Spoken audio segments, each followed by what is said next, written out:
From delicate snow showers to mighty blizzards, New Yorkers have danced with winter's icy tunes for decades.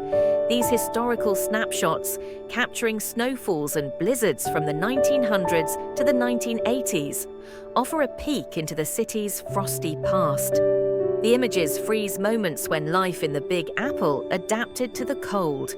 People bundled up, streets transformed by snow, and the city's pulse continuing despite the chill. But there's more than meets the eye.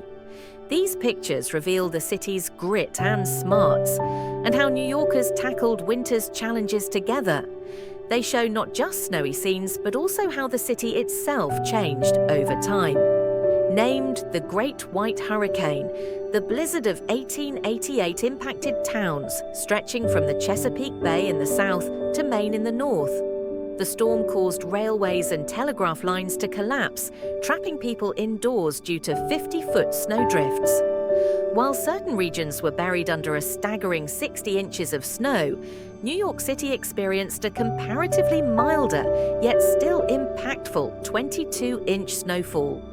On December 26, 1947, what seemed like a wish for a white Christmas turned into a chilling reality with the Boxing Day storm.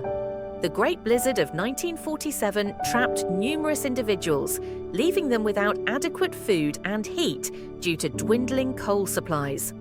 This devastating storm claimed the lives of 77 people and set a then record of 26.4 inches of snow measured in Central Park.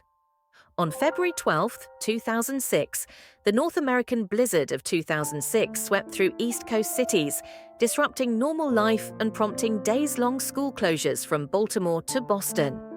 However, New York City bore the brunt of the storm, receiving a staggering 26.9 inches of snow, marking the highest recorded snowfall in the city's history, according to government records.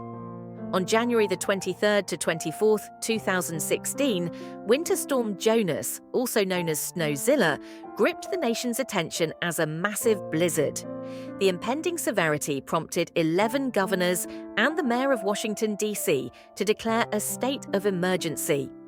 Travel came to a standstill in New York and New Jersey for 2 days due to the storm's intensity.